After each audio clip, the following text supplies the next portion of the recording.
지난해 12월 일본의 IT 전문 뉴스 매체 네토라부에 웹툰과 관련된 기사가 하나 올라왔습니다. 웹툰으로 연봉 3천만엔, 우리 돈으로 약 3억도 가능하다는 제목의 기사인데요. 이는 라인의 홍보성 기사로 웹툰 시스템을 재밌게 소개한 겁니다. 기사는 웹툰이 누구나 재밌게 만들 수 있다면 성공할 수 있는 시스템이라는 것을 전달하려 애씁니다. 일본에선 일찌감치 심심치 않게 올라오는 기사가 바로 한국 웹툰과 관련된 기사입니다. 여기엔 일종의 위기감이 반영되어 있는데요. 지난해 소개드린 바 있는 니혼게이자 신문의 기사 곳곳에서도 이런 분위기를 느낄 수 있습니다. 한국처럼 세계적인 플랫폼으로서 폭넓은 작품을 담는 그릇이 되고자 하는 전략은 아직 보이지 않는다. 일본에도 침투하기 시작한 웹툰은 종이의 중심축을 둔 일본 망가 산업에도 변혁을 요구하고 있다.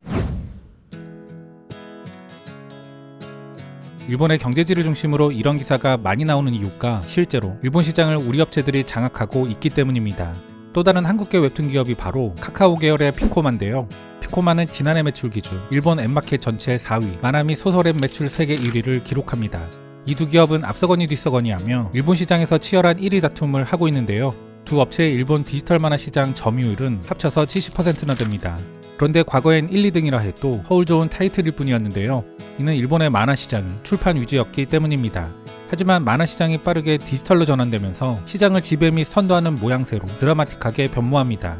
다음은 컨텐츠 진흥원의 2021년 만화백서 중 일부인데요. 보시다시피 세계 최대 시장 일본도 2019년을 기점으로 디지털 시장이 출판을 드디어 넘었으며 그 격차는 갈수록 커지고 있습니다. 한편 산업적 관점에서 상대적으로 만화 시장에 대한 관심이 적었던 게 서구권인데요. 그래서 그런지 관련 기사도 드물었지만 최근엔 관련 시장이 커지고 한국 웹툰이 부상하면서 이를 주목하는 양질의 기사들이 꽤 나옵니다. 실제 실적과 성장세를 들여다보니 이게 주목하지 않을 수 없는 수준이었던 겁니다. 역시 경제지들에서 먼저 반응하는 모습을 보여주는데요. 그중 영국 파이낸셜 타임즈가 지난 3월에 발행한 기사가 눈에 띕니다. 그 제목은 한국의 웹툰 기업들은 글로벌 인수를 목표로 삼는다. 12억 뷰의 작품을 가진 작가인 레이첼 스마이스는 세계 최고의 웹툰 작가 중 한 명이다. 그러나 그녀의 모국인 뉴질랜드에서는 그녀가 무엇을 하는지 아는 사람이 거의 없는 것 같다. 내가 파티에 가면 사람들이 이게 뭔지 모르겠어 라고 말할 겁니다. 그녀의 로아 올림푸스 시리즈를 바탕으로 한 그래픽 노블은 작년에 뉴욕타임즈 베스트셀러 목록에서 1위를 차지했다. 그리고 제가 한국의 어느 회사에서 활동한다 말하면 그들은 레이첼 사기처럼 들리는데 괜찮겠어? 라고 말합니다. 스마트폰으로 읽을 수 있는 연재 만화 웹툰. 이는 K-POP 슈퍼스타 방탄소년단과 넷플릭스의 센세이션을 일으킨 오징어 게임의 세계적인 성공 이후 또다시 아시아를 넘은 한국의 최신 문화 수출품이다. 그들은 이미 일본에서 큰 사업을 하고 있다. 지난해 1월 한국 카카오의 일본 웹툰 계열사 피코마는 월 9,600만 달러의 매출을 달성하며 세계 2위의 빅게임 앱 매출을 달성했다. 이는 유튜브 앱과 틴더를 제친 것이고 틱톡에 이어 두 번째 순위다. 이제 웹툰이 주류로 진입하고 있다. 네이버 웹툰 플랫폼에서 디지털 만화로 시작한 한국형 좀비 아포칼립스 드라마 지금 우리 학교는, 이 드라마는 지난 2월 말 넷플릭스에서 가장 많이 시청한 비영어 드라마였다.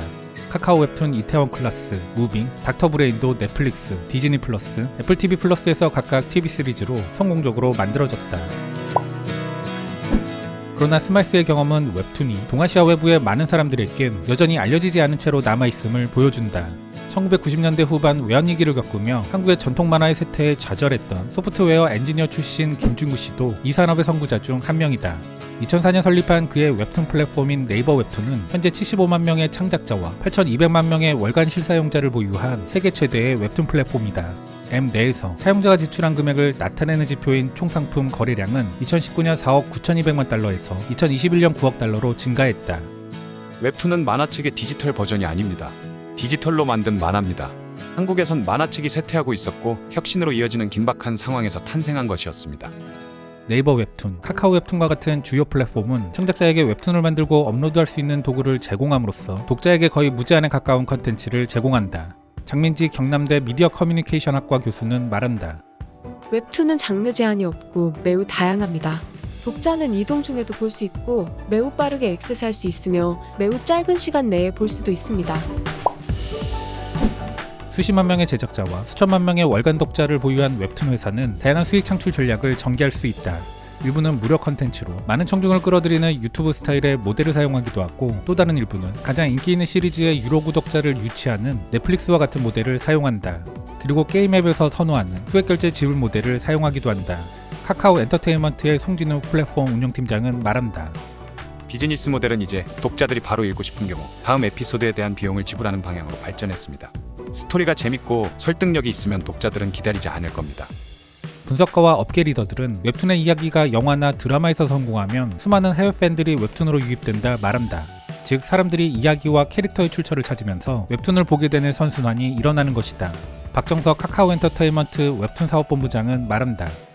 영화나 드라마, 특히 판타지 영화는 제작비가 많이 드는 데 비해 만화는 적은 돈으로도 시각적 효과가 좋습니다. 한국 플랫폼은 김준구 씨가 말하는 소위 슈퍼 IP로 인해 해외 청중을 가져오기 시작했다. 카카오 엔터테인먼트는 2019년 미국의 DC 코믹스와 콜라보를 시작했다. 네이버 웹툰은 DC의 라이벌인 마블과 함께 아치 코믹스, 방탄소년단의 하이브와 파트너십을 맺었다. 두 플랫폼 모두 유럽, 라틴 아메리카, 동남아시아에서 충성도 높은 독자층을 구축하는 데 성공한다. 불어, 스페인어, 독일어 서비스를 제공하는 네이버 웹툰은 유럽 법인을 런칭했고 카카오 웹툰은 지난해 태국과 대만에서 런칭했다. 카카오의 박정서 씨는 말한다. 현재 세계 최대 콘텐츠 시장인 미국 진출에 집중하고 있습니다. 미국에서 성공하려면 미국 취향에 맞는 웹툰을 만들어야 합니다. 카카오는 지난해 5억 1천만 달러를 투자해 미국 LA 소재 웹툰 출판사 타파스 미디어를 인수했다. 네이버 웹툰의 미국 사용자는 1,400만 명으로 네이버 웹툰 이용자의 17%를 차지한다. 네이버는 작년에 9,400만 명의 이용자를 보유한 캐나다 웹소설 회사 와패드를 6억 달러에 인수했다. 경영진은 이 거래가 해외 시장의 새로운 독자에게 접근할 수 있는 기회를 제공할 뿐만 아니라 유망한 작가와 협력해 창작물의 품질을 높이는 데 도움이 될 것이라고 믿고 있다. 와패드의 CEO 아론 레비치는 말한다. 이야기를 전달하는 방법엔 두 가지가 있습니다. 하나는 시각이고 다른 하나는 글입니다. 따라서 우리가 이 두 가지를 결합하면 더 강력해질 겁니다. 김준구 네이버 웹툰 대표는 말한다. 자금이 풍부한 모기업 네이버가 회사를 뒷받침했지만 앞으로는 기업 공개 또는 외부 자금 조달 등을 활용할 계획입니다. 이를 통해 더 공격적인 인수를 계획하고 있고 또한 더 많은 투자가 필요한 경우 적극 검토할 겁니다. 웹툰 플랫폼이 미국을 겨냥하긴 했지만 분석가들은 한국의 디지털 문화가 미국 관객들에게 반향을 일으킬지에 대해선 의문을 제기해왔다. 그러나 경영진과 창작자들은 그들이 일상적으로 간과하고 있다고 주장하는 소비자 집단, 즉 젊은 여성과 10대 소녀군을 신뢰하고 있다. 네이버 웹툰의 미국 사용자 중 70% 이상이 24세 미만이다. 그중 젊은 여성이 80%를 구성한다. 그리스 신화를 바탕으로 한 레이첼 스마이스의 올림푸스의 전설 웹툰이 디지털 및 오프라인 베스트셀러 차트에 정상에 오를 수 있었던 것은 바로 이 인구 통계 때문이다. 스마이스 씨는 말한다. 젊은 여성들은 열정이 넘치고 나눌 것도 너무 많지만 그들이 좋아하는 것들은 종종 모욕을 당하거나 무시당하곤 합니다. 하지만 이것은 그들이 좋아하는 걸 축하하고 존중하는 앱입니다. 그래서 그런지 잘 되고 있는 것 같아요. 우리나라는 세계적 관점에서 제대로 된 플랫폼 기업이랄 게 아직 없는데요. 물론 국내 시장을 지배하는 플랫폼 기업들은 많지만 세계에서 활약하는 플랫폼 기업은 없습니다. 아마도 세계 시장을 상대로 크게 활약할 첫 번째 플랫폼 기업이라면 바로 웹툰 기업이 되지 않을까 싶습니다.